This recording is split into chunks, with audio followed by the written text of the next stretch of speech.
1. The intern. You aren't here for a paycheck. You're here for the shot of a lifetime. You're 21. You spotted the listing on your college job board late one summer night.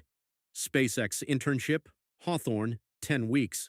You threw your resume in at 11 p.m., figuring it was a long shot. You spent a fortnight rehearsing interview answers to yourself. You brushed up on thermodynamics, material strength, and orbital mechanics. You crushed the technical screen. You solved their hypothetical design flaw. By January, the offer letter was in your inbox. Now you find yourself waiting in the lobby of Building C at 6:45 in the morning, swiping a badge that refuses to scan. You watch your desk being put together. There are 4 dozen other interns just like you. Straight-A students, robotics captains, kids with resumes stacked with top-tier internships. But none of that carries weight here. You are starting from absolute zero. Your sole responsibility is to handle flight-critical hardware without ruining it. That is the mission. You clock in at 7 a.m. and don't stop until the full-timers head home, which is never before 8 p.m.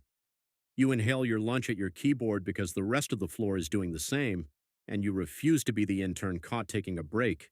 You're pulling in $30 to $40 an hour. After taxes, it's barely anything, but this isn't a job you take to get rich. Your family might not get it. Your buddies heading to Wall Street definitely don't get it. You are here to secure the full-time offer. You have 10 weeks to demonstrate that you have what it takes to build rockets. Everything else fades to the background. You get placed on a subsystem, propulsion, avionics, thermal.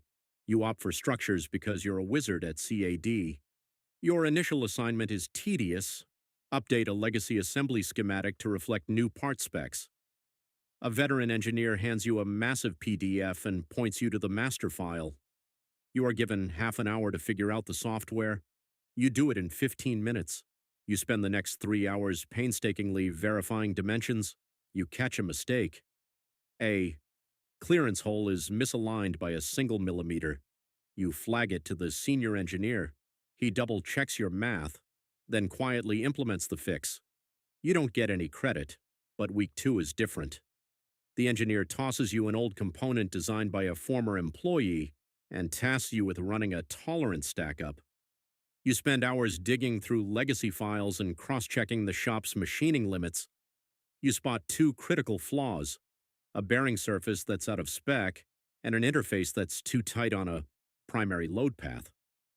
The senior engineer looks over your report and gives you a slow nod. That nod means everything. By the 4th week, they trust you with actual hardware. You're designing a bracket for a landing leg. It's basic geometry, but it's going to fly. You treat this with a reverence you never had for university assignments. You boot up the FEA program. You simulate launch vibrations. You analyze a dozen different alloys. You stand up to present your findings, trying to hide your shaking hands. The critique is brutal, yet entirely necessary. The margins on your wall thickness are way too tight. Your chosen alloy will fatigue under the extreme thermal shifts between liquid oxygen and ascent friction, so you scrap it, you try again. By the 6th week, you output something that earns another nod. By week 8, your bracket is immortalized on a schematic. Not a PowerPoint slide, but the actual blueprint heading to the machine shop. Your name is absent, but your geometry remains. That is the reward. As week 10 wraps up, you're summoned to a morning meeting in a glass room. You're convinced you're getting fired. Your lead, the manager, and the senior engineer are all waiting. They deliver one sentence. "We want to hire you when you graduate." You swallow hard and choke out a thank you, adrenaline spiking. That evening, you dial your parents from the parking garage. Your mom bursts into tears. Your dad just keeps repeating how amazing it is. You feel a massive wave of validation. The blueprint for the next 2 years snaps into focus immediately. 3 months later, you're a full-time employee. The internship feels like a distant memory the second you walk through the doors. Level 2, the junior hardware engineer. The summer program was just the tutorial. Now, you're in the trenches, you're 22. Your starting salary is just under 6 figures. The signing bonus wiped out a chunk of your student debt. And with equity, you're clearing around 130,000. It sounds like a fortune until you divide it by 60-hour work weeks and Los Angeles rent prices. You crunch the numbers on a scrap piece of paper. After living expenses and taxes, you're left with a few $100 a month. It's barely enough to breathe. You need to budget strictly, but you're too exhausted to care. You feel like you're constantly playing catch-up. During week 1, you're handed a subsystem, Falcon 9 propellant routing. You take ownership of parts built by ghosts, engineers who have moved on. Your mandate is to master these legacy systems, guarantee they won't fail for the next dozen flights, and perhaps pitch an upgrade if you have a genuinely brilliant idea. You step into your first major design review. Your supervisor is doing the talking. Specialists from avionics, structures, and thermal start grilling the team. You realize you don't know the answers to any of their questions. You furiously scribble notes on a yellow pad, feeling entirely out of your depth. You stay up all night. You devour interface control documents and design specs until 4 a.m. You're back at your desk at 6 a.m. You hunt down the answers, minor details mostly. A scurry reasoning behind a specific tolerance, the logic for a redundant sensor. When the next review rolls around, you are ready. You begin to grasp the entire vehicle architecture. You see how deep cryofluid lines interact with structural stresses during max Q. You understand how a clever dual-seal design prevents a single point of failure from dooming the payload. You realize that the shop floor dictates the design space. A brilliant CAD model is worthless if the machinists can't actually build it. Right now, you aren't creating, you're absorbing. That phase lasts for 3 months. In month 4, your manager pulls you aside and hands you a piece of hardware to own end-to-end. A main tank fill-and-drain valve for Dragon. True accountability. Your signature goes on the spec sheet. You run the structural models on the housing. You verify the flow rates and pressure limits. You sit down with the machinist to figure out how to actually mill it. You learn a brutal truth. Engineering isn't about finding the cleverest concept. It's about finding the optimal path through a maze of constraints you didn't even know were there. The valve has a strict mass limit of 200 grams. You get it down to 187. It has to hold pressure across 9 different load states. You engineer it to survive 12. It has to be cut using the machines already on the floor. You dimension it perfectly for their tooling. By month 8, the design is greenlit. It's slated for a Falcon 9 test fire in 4 months. You stand in the firing room watching the data stream. Your valve hits pressure. It seals, it flows, it drains. Every single requirement is met. The results are buried deep within a massive post-test report under component summaries. Your name isn't on the page, but the hardware is yours. You know it, and your team knows it. In this building, that respect is the only currency that matters. Level 3, the mid-level hardware engineer. You hit the 2.5-year mark. The learning curve has flattened, which just means the problems get exponentially harder. You are 24. Your base pay bumps to 131,000. With your stock vesting, you're making nearly 200,000 a year. You finally upgrade your apartment to a place with big windows and a roof deck. Then, your manager pulls you in for an unexpected chat. You are no longer just handling parts. You are leading a complete workstream. The Dragon propellant isolation system. 5 valves, a dozen integration points, and over 20 ways it could catastrophically fail. It's all on your shoulders. You map out the logic on a whiteboard long before you open your modeling software. You build the system requirements from the ground up. What is the core function? Hold fuel, allow gas escape, stop reverse flow, endure the brutal G-forces of liftoff and re-entry. You spend late nights with the test technicians, separating theoretical failure modes from the ones that will actually kill a mission. You talk to every other team touching your system to make sure the interfaces are flawless. Power, software, structures. You are no longer taking orders on a design. You are creating the design from scratch. The mass allocation is far stricter than you anticipated. If the isolation valve causes too much pressure drop, the turbo pumps will starve the engines of fuel. But making the inner diameter larger means it won't fit inside the designated vehicle bay. You burn 2 weeks wrestling with this single trade-off. You run the flow simulations half a dozen times. You walk into the chief engineer's office with three paths.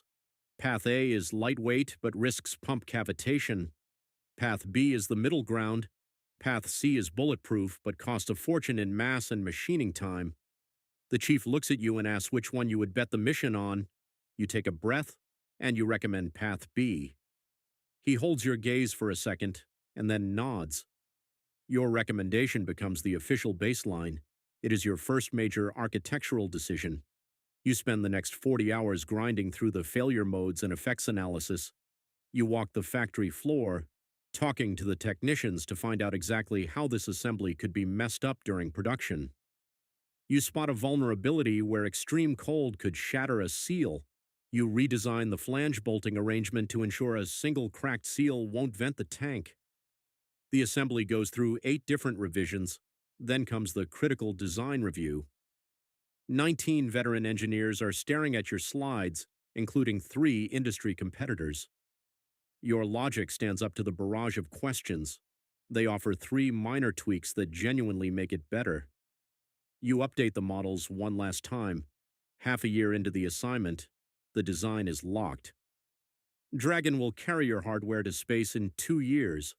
By the time it launches, you'll be buried in an entirely different project. But a system you architected will be keeping astronauts alive in orbit. You don't brag about it at the coffee machine, you just carry that knowledge with you. That's the real compensation. Level 4, the technical lead. 4 years in, you are 26. Your base is up to 142,000. With equity and bonuses, you're pulling in 236,000. Once you cross the 150,000 mark, the money just becomes numbers on a screen. You pay your rent and your car loan. Your director calls a meeting. The tone is serious. You are being tapped to lead the Starship heat shield development. You aren't managing a single valve anymore. You are managing a discipline. The heat tiles, the mounting hardware, the thermal barriers. If your system fails, the ship burns up on re-entry. You stare at the mandate in front of you. Half a decade ago, you couldn't even get through the turnstiles. This is a whole different universe. You are now a manager, you have a mid-level, a couple of juniors, and an intern relying on you. Their technical growth is your responsibility. You scrutinize their analysis and provide the critiques that will turn them into better engineers. You report directly to the chief engineer. She hits you with complex questions and emails you late on Friday nights. You answer them, and your answers cannot be wrong. You are paid to provide expert judgment, not just to turn a wrench. During your first month, you sit down with the production team. The current tile baking method is flawed. The temperature swings are creating microscopic fractures.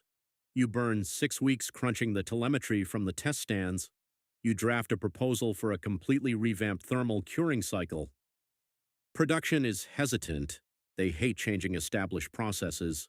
But you bring hard data, you bring rigorous analysis, and you bring the humility to listen to their pushback.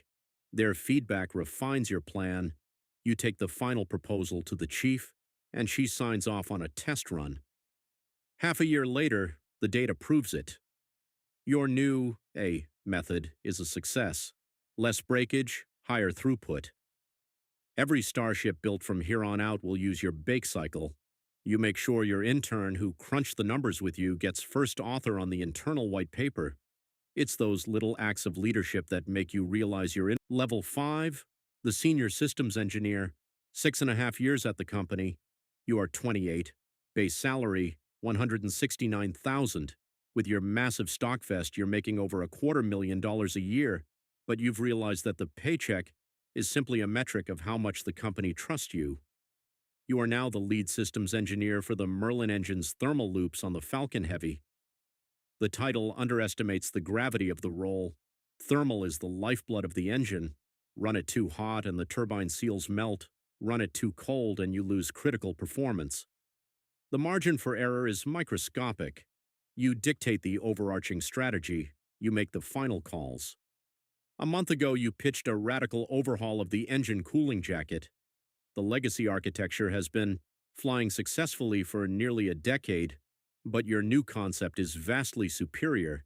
It trims weight, boosts efficiency, and cuts manufacturing time. The chief asks you the only question that matters: what's the schedule impact? You don't sugarcoat it. Over a year of development, multiple test campaigns, and significant launch manifest delays. That is the ultimate engineering trade. Stick with what works or halt progress to build something better.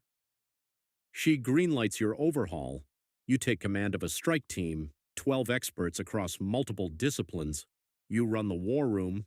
You are the ultimate tiebreaker when the teams inevitably clash. Recently, the metallurgy team pushed for a specific superalloy. Avionics pushed back, terrified of how it expands under heat. You spent a full day analyzing the thermal gradients. You dictated a compromise, a different metal blend paired with altered internal cooling channels. Nobody is thrilled, but everybody trusts your judgment. That is what true leadership looks like here. In 2 years, your cooling system will roar to life on the pad. Your name will be buried in a server somewhere. The media will interview the executives, and you don't care. The people on the floor know what you built. You recognize that real impact is far more valuable than public credit.